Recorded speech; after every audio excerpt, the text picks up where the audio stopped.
Good morning. Today we are going to discuss anthrax, जिसे यूनानी में जुमरा भी कहते हैं। एंथ्रैक्स ये एक जूनोटिक डिसीज़ है। इसका मतलब है ये डिसीज़ एनिमल्स से ह्यूमन बीइंग में ट्रांसफ़र होती है। मोस्टली हार्बीवोरस एनिमल्स जैसे कैटल,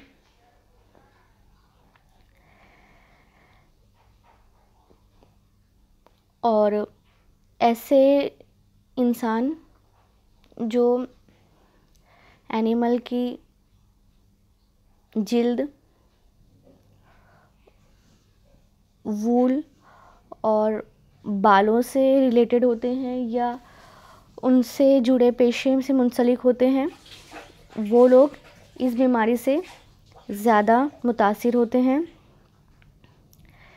ये जो डिसीज़ है इसको कई सालों तक बायोवॉर या बायोलॉजिकल वॉर में इस्तेमाल किया जाता था।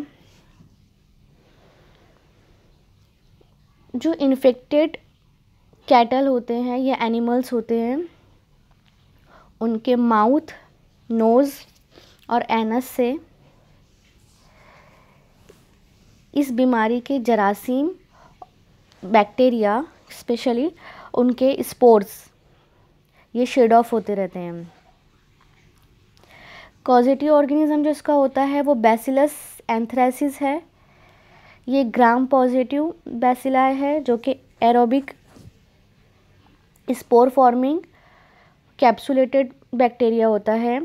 ये हीट और एंटीसेप्टिक सॉल्यूशन से रेजिस्टेंट होता है। ये नॉन मोटाइल और नॉन एसिड फास्ट बैसिलाई है। स्पेशली इसके स्पोर्स जो होते हैं ये डिसीज़ का कॉज बनते हैं। ये ट्रांसमिशन में जो इसके स्पोर्स होते हैं वो अहम रोल अदा करते हैं। इसकी टाइप्स या इसके मैनिफेस्टेशन जो होते हैं वो 3 तरह से हो सकते हैं: क्यूटेनियस, रेस्पिरेटरी और एलिमेंट्री। क्यूटेनियस जो होता है इसे हाइट पॉटर्स डिसीज़ भी कहते हैं। रेस्पिरेटरी जो होता है ये वूल सॉर्टर्स डिसीज़ कहलाता है। और जो लीस्ट कॉमन है एलिमेंट्री या इंटेस्टाइनल मैनिफेस्टेशन या टाइप कहलाती है। First of all cutaneous type ये सबसे कॉमन है। ये जब बैक्टीरिया या उसके स्पोर्स जिस्म में दाखिल होने के 3 से 4 दिन के बाद क्यूटेनियस टाइप का इन्फेक्शन हो जाता है। इसमें मैलिग्नेंट पस्ट्यूल बनते हैं। इसमें क्या होता है, इंड्यूरेटेड पैप्यूल होते हैं, साथ में ब्लैक स्लफ होता है जो कि वेजाइकल के ज़रिए साउंडेड होता है। इसकी मेन एंथ्रैक्स जो होता है इसका मतलब होता है कोल। एंथ्रैक्स के मायने होते हैं कोल, क्योंकि इसमें नेक्रोटिक स्कार बनता है। ऐसे इंडिविजुअल जो बेयर स्किन पर या अपनी पीठ पर इन्फेक्टेड एनिमल के स्किन को लेकर जाते थे या उनके किसी एब्रेटेड एरिया पे या वुंड के पार्ट पर इन्फेक्टेड एनिमल की स्किन के डायरेक्ट कांटेक्ट में आती थी, तो उस ऐसे लोगों में क्यूटेनियस टाइप का एंथ्रैक्स हुआ करता था। इसमें रीजनल लिम्फ नोड जो है वो इन्वॉल्व हो जाती है। टॉक्सीमिया बहुत ज़्यादा आम है इस कंडीशन में। स्कार फॉर्मेशन जो होता है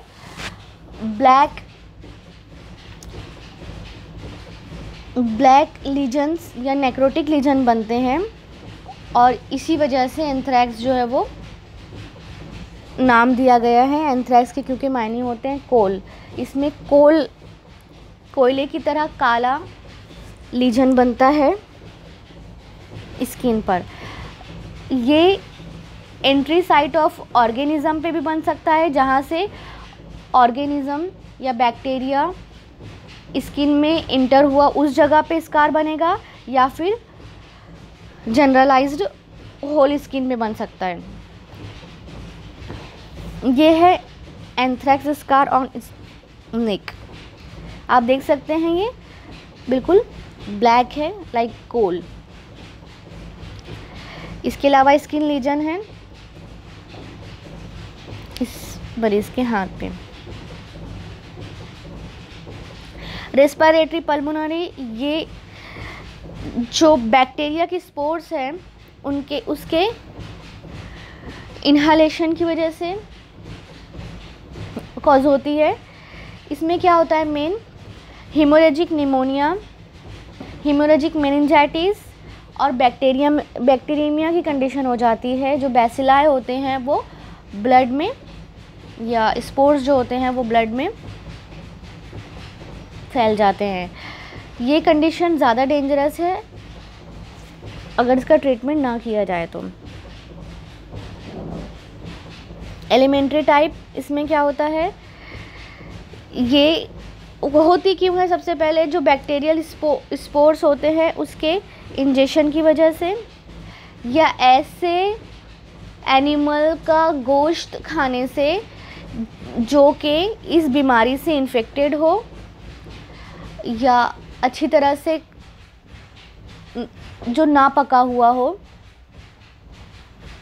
रॉ मीट के इंजेक्शन की वजह से। इसमें मेन कंप्लेंट जो होती है वो ब्लडी डायरिया, और ये लीस्ट कॉमन टाइप है। एलिमेंट्री टाइप या फिर इंटेस्टाइनल टाइप भी कहलाती है। डायग्नोसिस, फ्लूइड कल्चर करते हैं। मेन इसमें इन्वेस्टिगेशन क्या कराएंगे, इन्वेस्टिगेशन जो रहेगा अकॉर्डिंग टू टाइप कराएंगे। जैसे कि अगर स्किन लीजन है, इस कंडीशन में जो फ्लूइड होगा और जो स्किन टाइप वाला होता है, क्यूटेनियस किस्म का होता है, उसमें टॉक्सीमिया की कंडीशन होती है तो ब्लड कल्चर कराएंगे पेशेंट का। इसी तरह रेस्पिरेटरी है, अगर नेज़ल सिक्रीशन और रेस्पिरेटरी में हीमोरेजिक मेनिंजाइटिस वगैरह होता है तो इसमें CSF जो है वो इन्फेक्टेड होता है तो CSF कल्चर कराएंगे।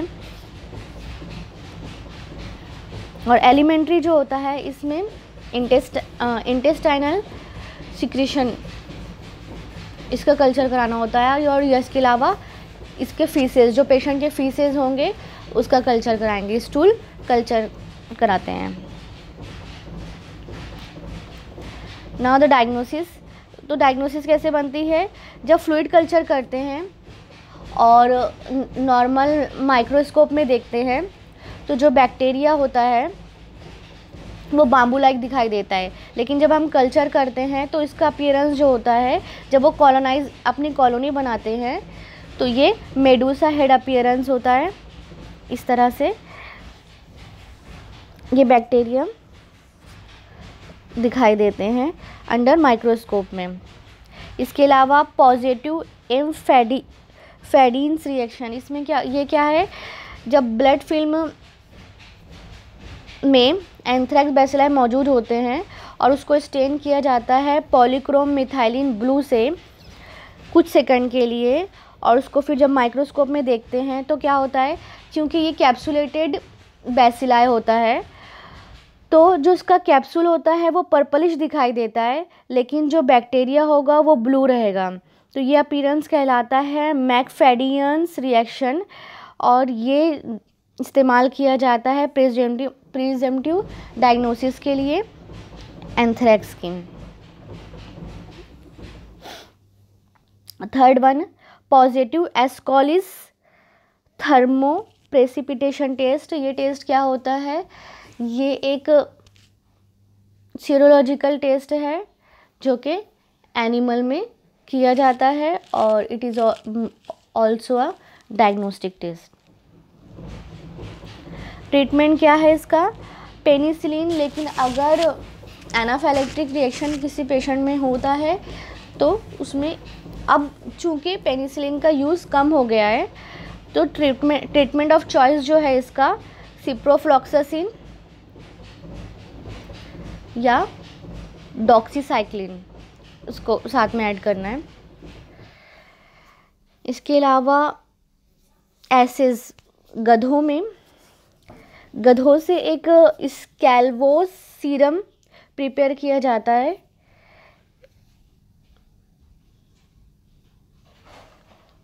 एक्टिव इम्यूनाइजेशन ऑफ एसिस के ज़रिए।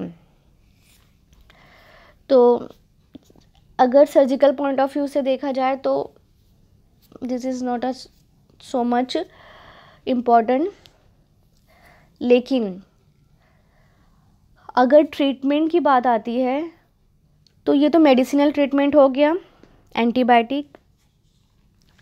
अगर स्कार फॉर्मेशन हो गया तो सर्जिकली उसको रिमूव किया जाता है, जो कि कहलाता है स्कारटोमी,